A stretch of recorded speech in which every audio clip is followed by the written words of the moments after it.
Good evening, everyone. So today is Tuesday, October 15th, 2024.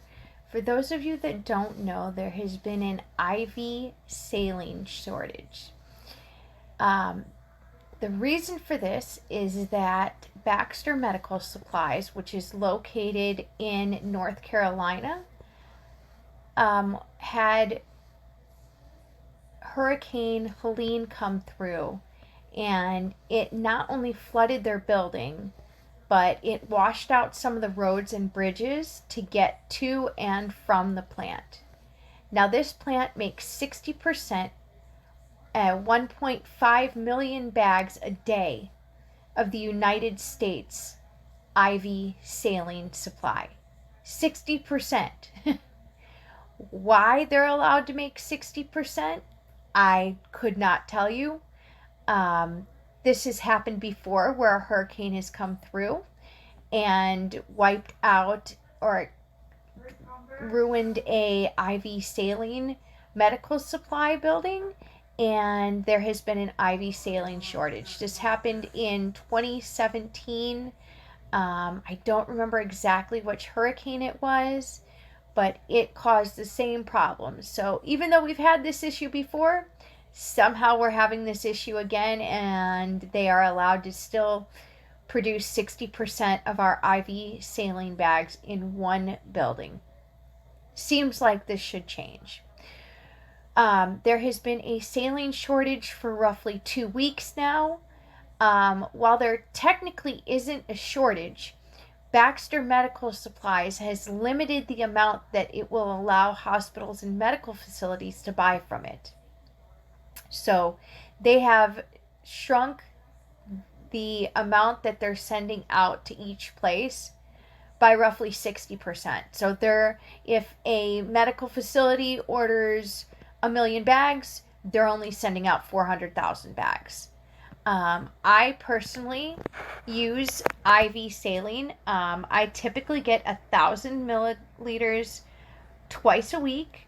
I have a port, which I got just, I want to say 6 weeks ago. And I was doing significantly better. And then Hurricane Helene happened, and Baxter Medical Supplies happened. And now I am only getting 1,000 milliliters once a week. And this has caused me a lot of issues. So thankfully, I have not had to go to the hospital. My doctor managed to get me on for once a week instead of no times a week, which of course would have put me in the hospital. Not just for my POTS symptoms, but because I have gastroparesis. I cannot drink enough water, so I get severely dehydrated. I get acidic blood. My blood work goes down the tubes, and I get sick continuously. I've changed my diet. I'm eating a lot of watermelon and honeydew to try and keep my stomach under wraps and get as much fluid in with my food as I can get. But yeah, if you are suffering through this IV saline shortage, I am so sorry. I am right there with you. I don't know why they're allowed to make this much, especially since this has happened before. So I just wanted to touch base with everyone.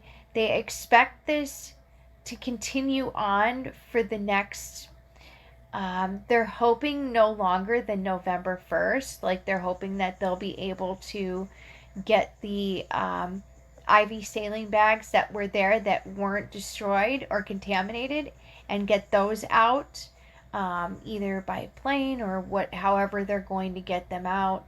And then they have stepped up production. So Baxter had, I want to say, like 5 to 11 lines at different plants throughout the world. They have plants all over the world throughout different countries.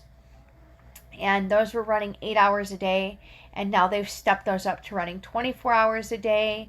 And the other medical supply company B. Braun is stepping up production of IV saline bags to kind of keep from an actual shortage happening, which is what happened last time.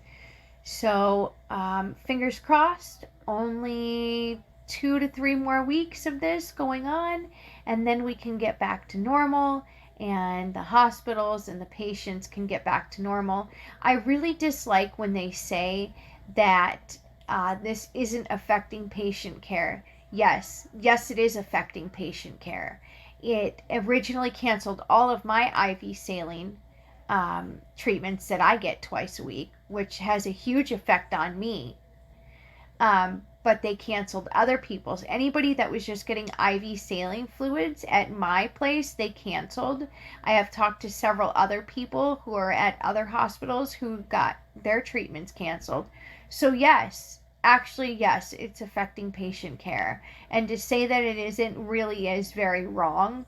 I realize that they're trying to cover their butts because they don't want to have to put out funds to build a new building, so that they have to make their products amongst different spots. But honestly, at this point, they need to build another building and split up so that if another hurricane comes through, this doesn't happen again. It is affecting patient care. It affects me on a minute to minute, hour to hour, day to day basis.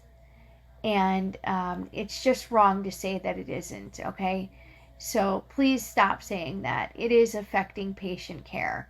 Just because there isn't an actual shortage doesn't mean that you haven't shortened the supply that you're sending out to the hospitals and they're not cutting people's treatments or canceling them altogether. So anyways, I just wanted to update everybody on what's going on. That's where we're at. Fingers crossed, another few weeks and we can go back to normal here, people. So prayers to everybody who's a medical zebra like me.